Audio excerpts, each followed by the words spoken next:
to MeowMix, the Carolina Panthers podcast. My name is Steven. My name is Jerry.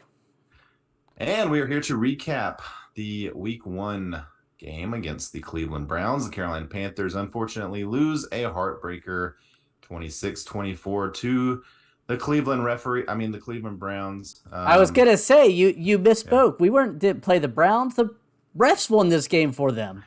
They certainly subbed in for most of the Browns there in the fourth quarter. Yeah. Before I let Jerry just completely go off on the coaching staff and everything else here, sometimes we catch a little heat, Jerry, for talking about the refs maybe a little too much. Those people that want to give us heat for this one, just stop listening. Just stop listening. We got your download. We got your view. That's fine. The refs, I truly believe 100% that the refs gave the Browns this game. Maybe the Panthers shouldn't even have been in a position to win this game based on how we played the first half, the third quarter, but they came roaring back in the fourth. They got into a position, they took the lead, and then the refs gave the Browns 15 yards on a complete BS roughing the passer call. I don't think Burns even touched him. No, he didn't. Then it was his own offensive lineman. Which that's exactly how you're supposed to play football, right? You push that offensive lineman right into the quarterback. Perfect. Burns did it perfect. Then once they get up and Jacoby Brissett does his little fake spike / real spike. That's you can't fake spike and then spike. You can't do that. That's against the rules. Even the Browns commentator's like, yeah, you can't do that. That's intentional grounding. The referees explained it. They said first he fake spike, then he actually spiked. Well, okay, that's intentional grounding. You can't fake spike and then real spike. That's against the rules. So there's that. Which wouldn't have mattered too much because it wasn't going to be too big of a difference in yardage or anything. He was right there at the line. But the discussion gave the Browns plenty of time to get their kicker out there without the play clock running, get everything set up. Otherwise they got no timeouts. That's a hectic play. Yeah, it's very hectic. Getting your offense off the field, getting your special teams on the field, getting your rookie kicker set up. Who knows what happens? But he had over a minute to get ready. Yeah, it wasn't the 20-something seconds that he should have had. Right. So congratulations, Browns fans, if you're listening. You guys won the game. But I don't think you should have. Now, that being said, Jerry, there were some problems with the game plan here for the Panthers. Holy crud. Problems.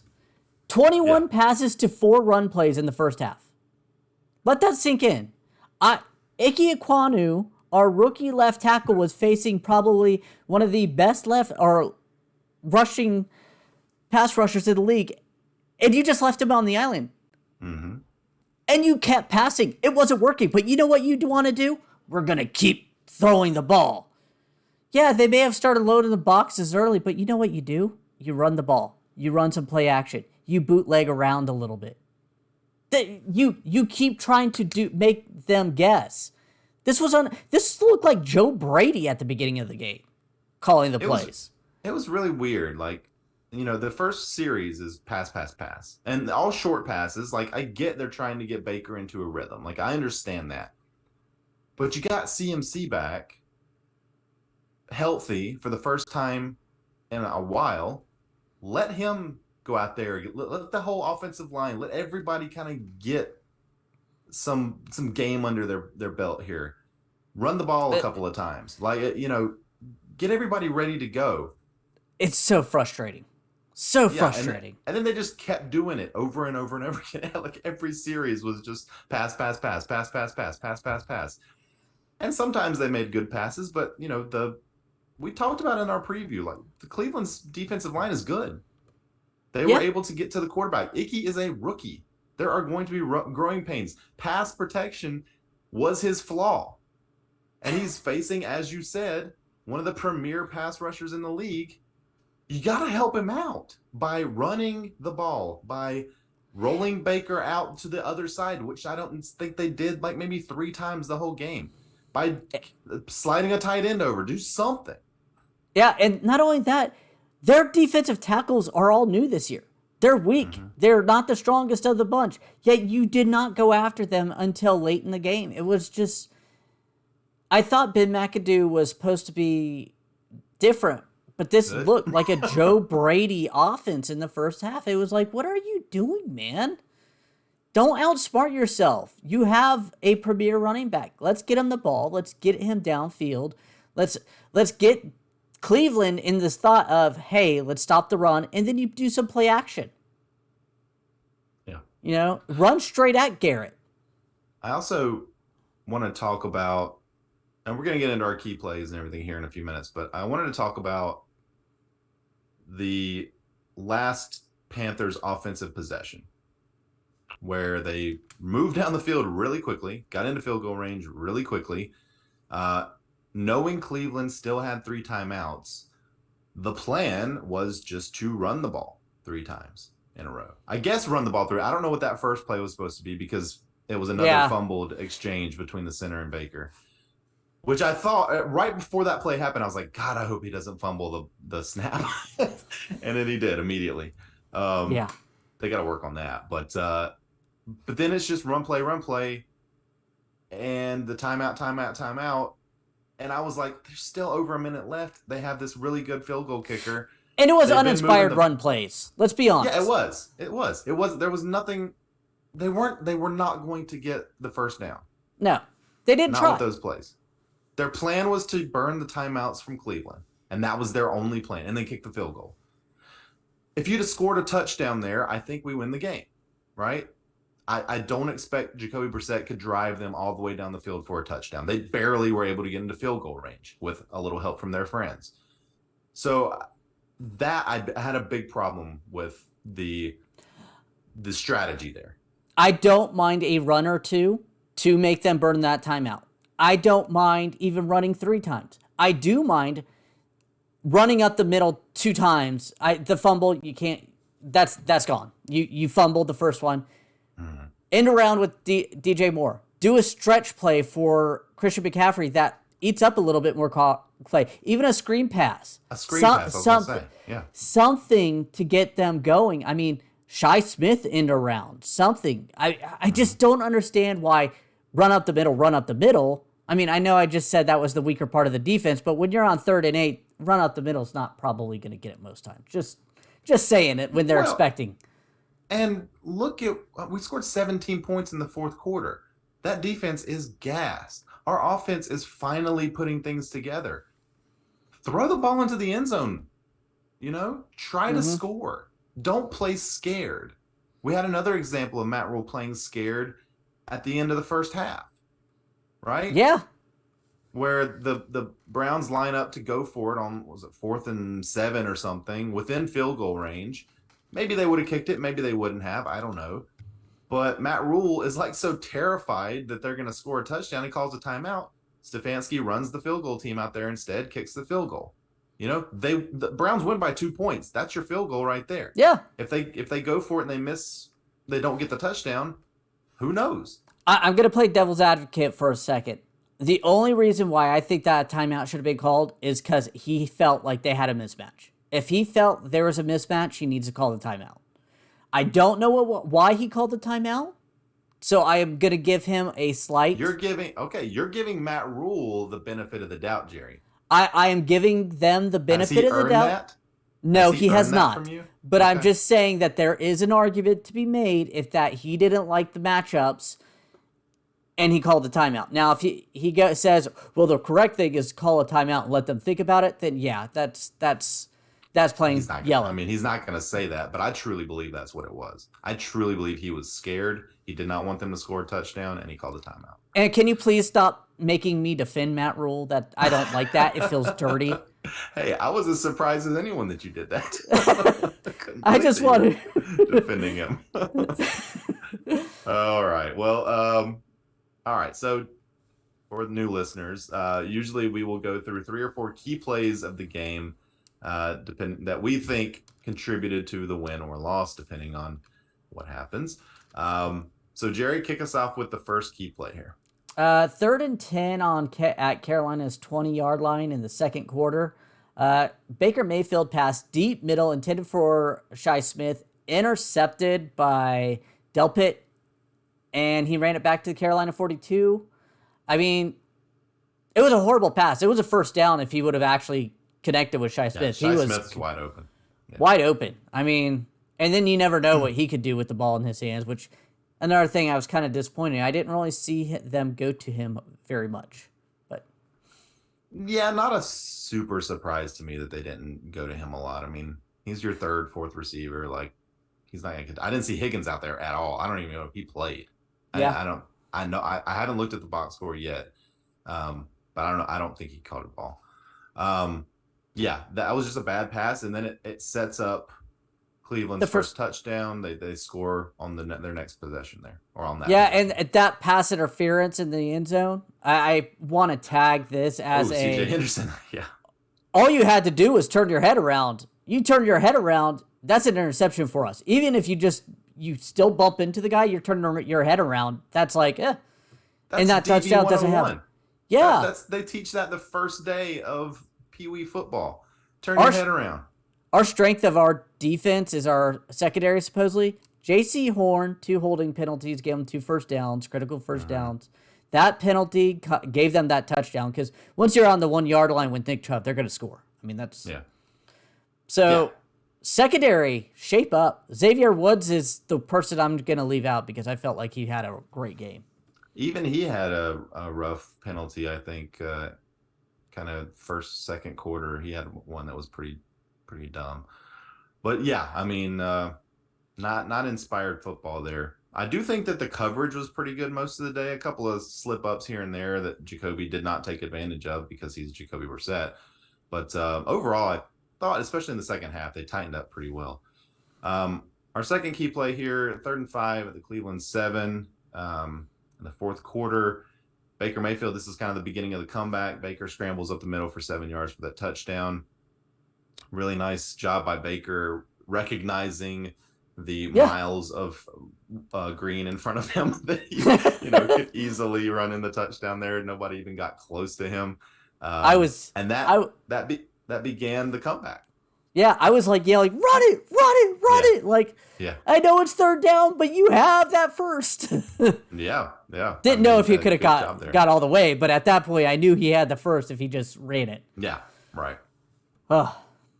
And going on to our third key play, 1st and 10 at Carolina 25, 4th quarter, 6:02 left, Panthers down, Baker Mayfield pass deep middle, Robbie Anderson, 75 yards, touchdown.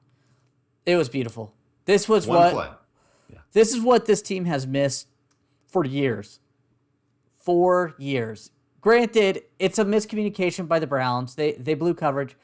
But in the past, our quarterbacks were either A, too scared to throw it, or B, underthrowing it or overthrowing them. So and we're basically nice. saying from prime Cam Newton On. He would have done that, right? He would have made the pass. It's just after prime Cam Newton. That's what we're talking about. So I'm talking Teddy Bridgewater, Sam Darnold the past 2 years. About Cam. Yeah, we're not talking about Cam. Don't hate us. But Baker took advantage of it. Perfect pass. Hit him in stride. And Robbie took it the rest of the way. So Robbie Anderson, by the way, over 100 yards in this game. My bold prediction came true. Finally. I knew if I kept on saying Robbie Anderson over 100 yards, eventually he'd do it.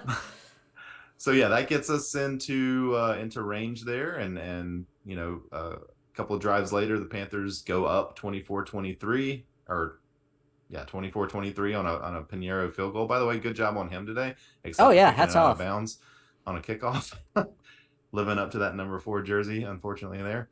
But we do end up here's our 4th play. Yeah, again, 4th Keith play of the game. 4th play of the game. Minute 13 left in the 4th quarter. First play of this drive for Cleveland.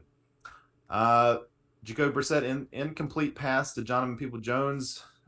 Burns is bull rushing the tackle right into Brissett's face. The tackle knocks Brissett over, and a penalty is called on Brian Burns for roughing the passer.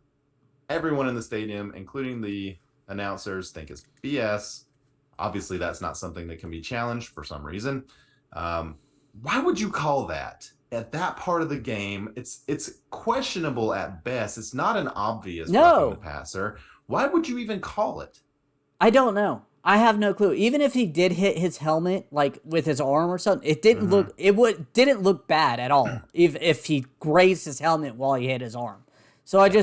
I just don't understand that. And then again, the fake spike that should have been intentional grounding. Mm-hmm. It was bad. It was why? Just like every call on that play on that drive went against the Panthers, and they And were all bad calls. it was so, you're not only that, when you call those penalties or huddling up, you're giving that team more time. This Mm-hmm. team didn't have time. Now, I will say that having Amari Barno as a inactive today seemed to kind of hurt, because I think this would have been a perfect time to put him out there. Yeah, Yeah. he's not good against the run. I get that, but man, he could have really worked with Brian Burns pinning his ears back and going straight after him. Well, I was very surprised the Panthers didn't get a lot of pass rush at all in this game. Mm-mm. No. One sack, only four QB hits in the whole game for the Panthers.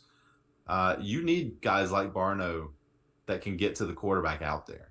Yeah. Uh, wasn't inspired by what I saw out there. Hats off to Cade York, the Browns kicker, the Oh yeah. rookie kicker. 4 for 4, and he hit that 58-yard winner. That's a tough kick. I mean, that's pressure, pressure, pressure, and he nailed it. So hats I off to was him. kind of surprised Matt Rule didn't call a timeout, since he already had so much time to Me kind of too. ice him right before Me the too. snap. Yeah. Now, you hold that timeout if you're going to do something smart on the first play of that next possession with 8 seconds Not left. the hook and ladder desperation play. Why do you do that there? Why do you do that from your own 25-yard line? At least try to get down, like the announcers were saying, try to get down to around the 40 or something. Call the timeout. They could have And done that. The coverage was really deep. It was lax. Like you could have completed a pass and then called a timeout. That's what I was expecting them to do. I was like, okay, well, they're holding that timeout so they can move it downfield a little bit. Nah, not Matt Rule's Panthers. No, sir. We're going to take that timeout home with us. Going to use it next game. I'm going to roll it over. yeah, that was a dumb play. Again, Matt York, impressive. A 58-yarder to win the game as a rookie on your first game. Yeah. I was honestly, I was like, he's gonna shake this. He's gonna shake this. I had a big grin on my face. Hats off to you, man. Yeah. That's impressive. When he first kicked it, it looked like it might be heading left, but it just hooked right back in and perfect. It was a great kick. Since we kind of did the overview already, I do want to say that this game plan was supposed to be stop the run. The Panthers sucked at stopping the run. I knew that Cleveland was going to run the ball a lot. Mm-hmm. I don't know why we couldn't stop the run. Why we could. I mean, is this team just not going to be able to stop the run? Because that's what it looks like. Because Well, they couldn't stop it last year. so at this point, Phil Snow, you need to get into game film. You need to figure out. You need to bring some extra guys in here. Let Brandon Smith play. I don't think I saw him either.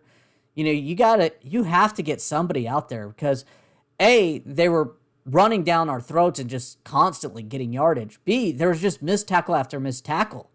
I mean, it was like looking like I was trying to tackle Nick Chubb in the backfield. The commentators all, oh, look how great Nick Chubb is. Well, if Damian Wilson would have actually wrapped up his tackle 2 yards behind the line, he would have gotten that 16 yards. It would have been a -2. Well, I think that's to Nick Chubb's credit because they got to him a lot, actually, behind the line of scrimmage. I would say 4 or 5 times they had him behind the line of scrimmage and he was able to slip away and gain 10, 15 yards, it seemed like every time. But yeah, there were several plays like that where it looked like the Panthers defense got good penetration and was able to get their hands on the running back. I think next week against the Giants, where they don't have Nick Chubb and Kareem Hunt, you're going to see a very different run defense. I just think Nick Chubb and Kareem Hunt are just that good, honestly. I mean, they are really good. They are probably the Yeah. best backfield. But I mean, 217 rushing yards on us. Yeah, it's not good. It's not good. Um, all right. Well, we have more to say, but we're gonna take a quick break and try to pay the bills around here. This podcast is brought to you by Manscaped. And I don't have the Support copyrights. for our MeowMix podcast is brought to you by Manscaped, who is the best in the men's below the waist grooming. Their products are precision engineered tools for your family jewels. Manscaped Performance Package, the ultimate men's hygiene bundle. Join over 6 million men worldwide who must trust Manscaped with exclusive offers. For 20% off and free worldwide shipping, use code MeowMix at manscaped.com. Knowing that Steven's math is correct, that's 12 million balls. Mm-hmm. Yeah. Inside the package, you'll find the Lawnmower 4.0 trimmer, Weed Whacker ear, nose, and hair trimmer, ear and nose hair trimmer, excuse me, Crop Preserver ball deodorant, Crop Reviver toner, Performance boxer briefs, and a travel bag to hold all of your goodies. And if you'll see the video here, our own Vanna White, Jerry Dempster, is holding up all of the goodies. The 4th generation trimmer features a cutting-edge ceramic blade to reduce grooming accidents thanks to their advanced skin-safe technology. The Lawnmower 4.0 is waterproof and also has a 4000K LED spotlight. You need, well, this is poorly written. We love you, Manscaped, but 4000K LED spotlight to give you a more precise shave. In those hard to see areas. Get 20% off and free shipping with code MeowMix at manscaped.com. That's 20% off with free shipping at manscaped.com and use code MeowMix. Unlock your confidence and always use the right tool for the job with Manscaped. All right, let's take a look at the stats. And, we read the stats off, but the stats kind of also inform us and get us some different conversation to have. So we'll kind of look at the Panthers first here. Baker Mayfield was 16 of 27, 235 yards, 1 touchdown, 1 interception, sacked 4 times for 28 yards, and had 4 fumbles. Luckily, no lost fumbles, but 4 fumbles. That's 4 plays that you don't get to run. Yeah. And especially when your team is not playing that well. Yeah. So I know that's 4 two plays of them you don't get were to run. You're moving backwards a few yards at a time. That you got to get that fixed. And I don't know if the problem was Elflein. I don't know if the problem was both. Baker. I don't know. You might be right, both, because guess who Baker didn't get to practice with a lot? The first team offensive line in training camp and preseason. So maybe had they had more practice, that wouldn't happen as much. So I'm hoping that as the weeks go on, that's cleaned up. Because I do know that Baker jumped early and pulled back early in the first quarter for one of the snaps. No, it was underneath center that he pulled back a little early and everything. And then I did see Pat Elflein snap the ball wrong. Like, he did not put it in Baker's hands. He put it on his thigh. Yeah. So. Yeah, that's something that you got to fix. And by the way, Pat Elflein was brought in here as a guard, not as the center. We have a great, not a great, but we have a very good center that we brought in, Bradley Bozeman, who didn't play in this game, I don't believe. He did not. Maybe he should be the center. Maybe you pay the guy that you paid for center to play center. I know he had an injury, but he was healthy this week. What did you think about Baker overall? I mean, obviously, first half, not great, but I thought he really came on in the second half. I'm excited to see Ben McAdoo adjust. I am saying optimistic for Baker Mayfield in this offense. I think they need to run the ball more efficiently. But I didn't have that much of an issue with Baker Mayfield in that second half. It felt like he kind of got into that rhythm. Yeah. O-line still needs work. They still should have left somebody back there to help Myles Garrett. So. Yeah, I agree. I thought Baker settled down and looked pretty good after that pretty rough start. So I agree. I'm optimistic on Baker. Uh, rushing wise, not a lot. McCaffrey had 10 rushes for 33 yards. Baker had 5 for 6 yards. Chuba had 1 rush for 3 yards, and Deontay Foreman had 2 for 5 yards. And then DJ had a little trick play that he got 7 yards off of. So 19 rushes for 54 yards. That's an average of 2.8 yards per rush. That's not going to win you a lot of games. No, it's not. And a lot of those were Baker Mayfield was running because he was under pressure and he had to throw the ball, or that he was trying to get away. So that's his 5 for 6. I mean, he got 7 of those from that one touchdown run where he actually run. Everything else was sacks that they counted for some reason as runs. Again, they threw the ball, like attempted 34 pass plays to, I think it was like 16 or 15 actual run plays. Well, that's one of the reasons why the Panthers only had 21 minutes of ball possession in this game, and the Browns had 38 and a half. That again, the fact that we were in the position to have the game stolen from us by the refs is kind of a miracle in itself. So, looking at receiving, Robbie Anderson led the team with 5 receptions for 102 yards and a touchdown. Of course, most of that coming on that 175-yard play. Ian Thomas, a nice surprise, 2 receptions, 53 yards. Most of that coming on a 50-yard reception. DJ Moore not involved a lot. 3 catches for 43 yards. Had a really big one in the fourth quarter, though. Mm-hmm. McCaffrey, 4 for 24. Shi Smith, 1 for 12. And Tommy Tremble, 1 for 1. Again, where's Higgins? Shi Smith probably should have been involved more. DJ Moore should always be your leading, at least, target getter. He's the best receiver on the team. And he showed what he can do on getting that drive. He that was a simple slant that he took. What was it? 26 yards. It was a simple slant. He took 26 yards to get you within an easy field goal range. I mean, it's one of those plays. How hard is it to run a slant once in a while, early on? Yeah. You take that 75-yard pass away, and Baker, his day is looking a lot worse. Oh, absolutely. Worse. I mean, it's at that point you're like 15 for 26 for 160 yards. I mean, that's terrible. So it really kind of bailed himself out, making that really nice play. We talked about the fumbles. Defensively, again, I mean, Xavier Woods led the team with 10 tackles. Brian Burns had 8 tackles. Chin with 7. Luvu, again, looked pretty good out there with 6 tackles himself. Damian Wilson had the only sack. Very nice play by Damian Wilson there, running up the middle. Nothing much else to say defensively, I don't think. Yeah, they need to get after the quarterback better. I mean, Jacoby Brissett is not a stalwart quarterback. He didn't play like a stalwart quarterback. He did have some nice throws. I will say that for him. Mm-hmm. But he's he an had NFL all time. Quarterback. Yeah, he has the ability to make good throws. Well, we've seen our starting quarterbacks not be able to make good throws in the previous years. I'm just saying, like, he can make good throws. Any quarterback in the league can make good throws. But we also saw why he's Jacoby Brissett. Because there was a couple of touchdowns that he basically overthrew. In the first quarter, yeah. And Xavier Woods would have had that one.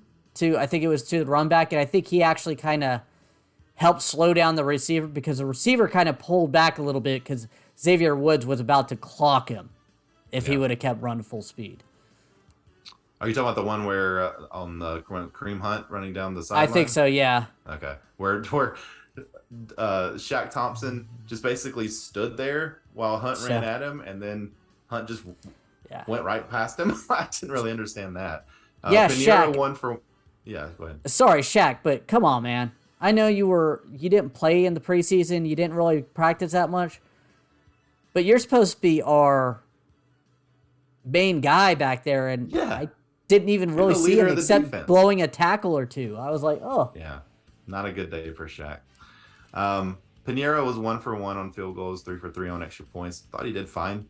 And then Hecker, I thought started off a little shaky, but he had some booming punts there when the Panthers really needed them. Almost outkicked his coverage a couple of times, but he had a nice day. Um, Looking over at the Cleveland again, Brissett 18 of 34, 147 yards and 1 touchdown. I mean, that's pedestrian. That's not good at all. Nick Chubb 22 carries, 141 yards. Kareem Hunt 11 carries, 46 yards. Anthony Schwartz 2 for 20. Jacoby 4 for 10. 39 carries. 39 carries for 217 yards. That's over 5.5 yards a carry. Dominant. That's why they had the ball for almost 40 minutes in this game. Yeah. Absolutely. Who I was maybe most impressed with that I didn't expect to be impressed with from the Browns, other than their kicker, Donovan Peoples-Jones. Yeah, he looked good. He made some really tough catches. I thought the coverage on almost every catch he made was really good. Yeah. I mean, Dante Jackson was like draped all over him, and he made a couple of really tough catches. And trying to rake the ball too, and he would just kept holding on. I mean, I knew Cleveland was really high on him. I could see it now. I mean, I see why they were high on him. Amari Cooper did what I kind of expected. Either he has a blowout game or he takes the game off. He's boomer bust. Yeah, he's boomer bust. Never have Amari Cooper on your fantasy team, ever. Kareem Hunt was their second leading receiver, 4 for 24 with a touchdown. Anthony Schwartz 1 for 19. Harrison Bryant 2 for 18, and a couple catches here and there for other guys. And Njoku again proves to be extremely overrated. Cleveland defense, again, they had 4 sacks. Myles Garrett had 2 of them. Myles Garrett absolutely dominated Icky. Yeah. Kind of to be expected. The Panthers didn't really do much to help Icky. No. As we talked about. What are you thinking, man? Icky's not going to be out. And then you could demoralize him, too. That was kind of my thought, too. Why are you letting... He's got to go against probably Thibodeau next week. So, I mean, you want to give him... Who apparently looked really good today. So, I just... Wow. You can't just leave Icky out there against premier pass rushers his first game. Gotta help out the rookie. We did. Gotta help. We did. Yeah. John Johnson, the third, led the team in tackles with 7. You had half sacks from John Johnson, from Jadeveon Clowney, Ronnie Harrison, and Tommy Togai. Each had half a sack. So 4 sacks total. They hit the quarterback 6 times. The pass protection just wasn't very good, unfortunately. No. Again, their kicker 4 for 4 on field goals, hit the 58-yard winner, 2 for 2 on extra points. That's a good kicker. What can you say? All right, just kind of looking at some team stats here. Again, the possession time we talked about. Third downs, Panthers were not very good on third downs, 4 for 11. Cleveland was 8 for 18, and then only 1 for 2 on fourth down. It felt like they went for fourth down 5 times, but they only went for it twice. Did it feel that way to you? Yeah, it did. It felt like they went a couple times, and that was about it. Yeah, no other, I guess, stats really jump out at me that we haven't already talked about. Red zone, I guess, we did hold the Browns 1 for 4 red zone scoring. Yeah, that's pretty good. Panthers were 2 for 3, so that's an improvement over last year for sure.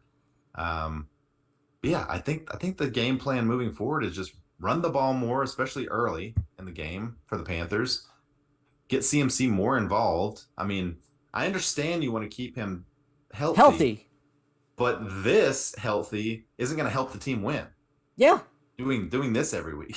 I mean, you seem like they were afraid to let him touch the ball. It was like, it did. Come on. There was a lot of fear in this game from the Panthers, from the coaching staff.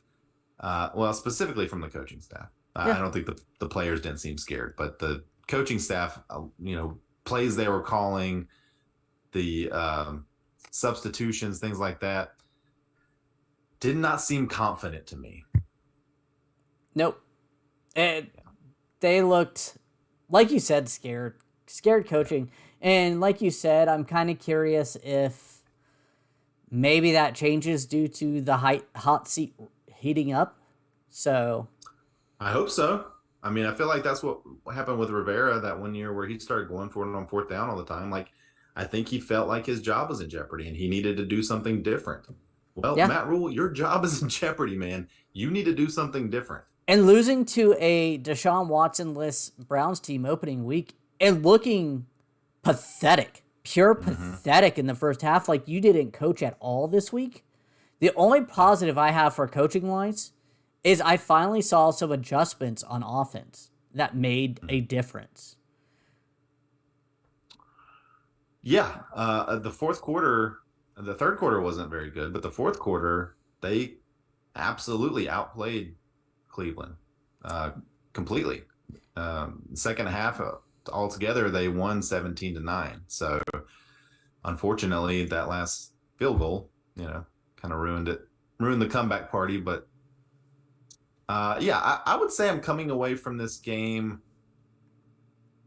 not as devastated as if you would have asked me at the end of the third quarter how I would feel after this game, right? I was thinking about taking up fall gardening because I have to do something on Sunday besides watch this team. That's the way I was thinking in the first half. This was miserable. Yeah. This made me feel literally like last year. I was like, I don't know if I'm going to invest my time. Why should I invest my time to this team? Yeah. I mean, watching it 3 hours. I mean, you and I, we spend probably way more than just 3 hours watching a game. I mean, I probably spend 10 to 15 hours a week reading articles and watching film and stuff like that, going over stats and tendencies. Doing the podcast. I mean, yeah, we put a lot of time into our fandom, honestly. It's part of our identity. Like it really is. So half of our clothes are, Panthers themed, and that's just the way it is. So maybe more than half. But yeah, I mean, the fourth quarter comeback, the offense kind of getting on a roll. It did make me feel a little hopeful for the future this season. So we'll see.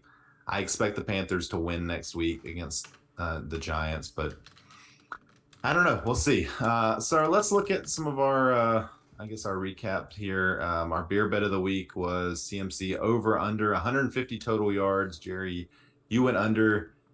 You definitely win that one. Yay! I expected the Panthers to actually use Christian McCaffrey in this game. I thought they were going to curtail him back, but I didn't think they would do it this bad, especially not at the first quarter. Like you want to get Baker started, then you sub in Chuba and Deontay occasionally, give them some rushes, but not like this. Right. This was ugly. It was weird. It was really strange. Nobody could get any sort of rhythm. Yeah. They didn't let McCaffrey do what he's good at. Obviously we both predicted a win in this game, so unfortunately we did not get that one. My prediction was Robbie Anderson over 100 yards. We got that. What was your prediction in this game? 3 turnovers. We got 0. Okay. So, okay. There's that. All right. Well, heroes and zeros, I guess. You want to kick it off with your hero? Man, I really don't know if I have a hero. That's what's sad. I mean, this game was kind of lackluster. I'll go Robbie Anderson. And without that 75-yard touchdown, this game's really not that close. It kind of spurred the comeback. I know we were already coming back with Baker Mayfield's touchdown, but that just like, oh my gosh, we are right in this. We just need to get some points again. Yeah. Yeah, honestly, I think that's where I would go as well. I think we're going to double up on Robbie Anderson this week because honestly, nobody else really impressed me overall. No. Brian Burns impressed me, but unfortunately, that last play, that roughing the passer is going to be assigned to him, even though I think it's complete BS. And not only that, you got to think they were doubling him up. They were doing everything because they know he's our pass rush specialist. And since they don't have Hassan Reddick, they didn't have anybody else really make any plays out there. They were. That's true. Like I didn't see any pressure coming from other than that delayed blitz from the linebacker from Damian Wilson.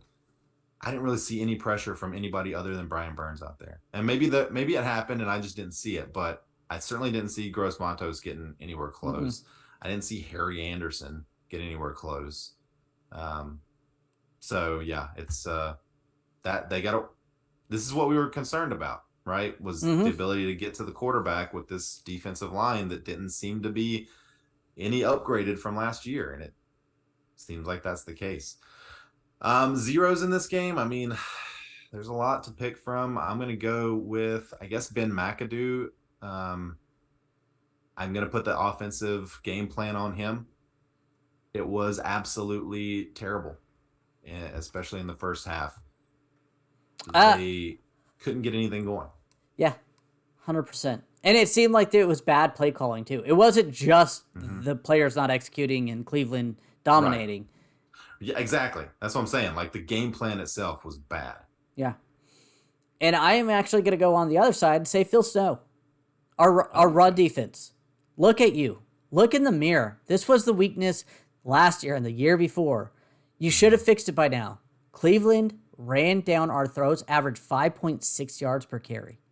We knew. I knew they were going to run at us. You knew we were going to run at us. Yeah. Everybody in the stands knew they were going to run at us. I'm hoping you knew, but you couldn't scheme up. You couldn't get the players out there in the right position to do anything. Yep. I mean, if this is going to be the case, it's going to be like last year where the Cowboys exposed it, and then every team's going to just start copying it. Oh, they have a good secondary, but we don't have to worry about it because we'll still get 5 yards per carry on the ground. Well, luckily, most teams don't have Kareem Hunt and Nick Chubb as their running backs. You're right. Yeah. I mean, hopefully this isn't the result every week, but you are right. They have to shore up the run defense. They got to figure something out. Special bonus 0 goes to CJ Henderson, by the way. Yeah.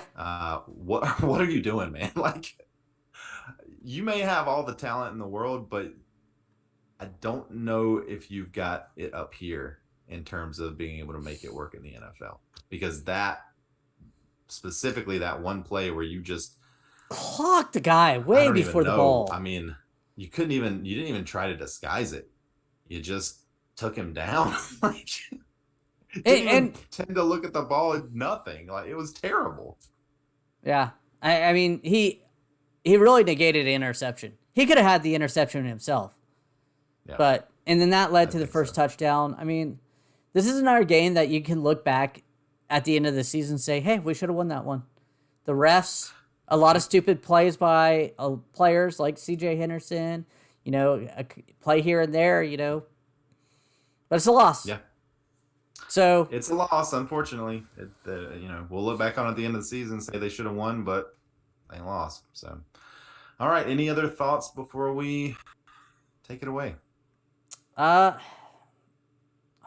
mean, we needed this win. It's going to be a rough season, and starting off like this is not a great way. That fourth quarter hopefully lights a fire up underneath this team, but I'm really sad that the coaching does, I saw half in-game adjustments finally, but with that being said, that's it. That's all I saw. Penalties, 9 penalties, 8 penalties, dumb penalties.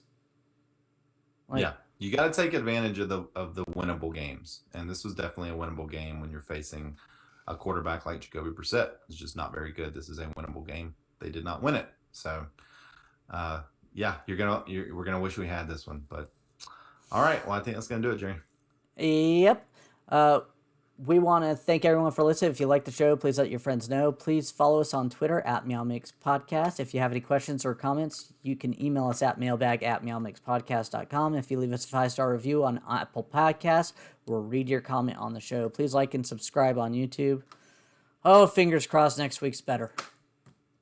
Next week will be better. That much I can promise you, Jerry. Hold me personally accountable if it's not. We will be back sometime early next week, or middle of next week, I guess, to preview the New York Giants Carolina Panthers Week 2 matchup. Obviously, we'll be back earlier than that if anything crazy happens, but maybe Matt Rule gets fired. Who knows? Until then, everybody stay safe out there and keep pounding.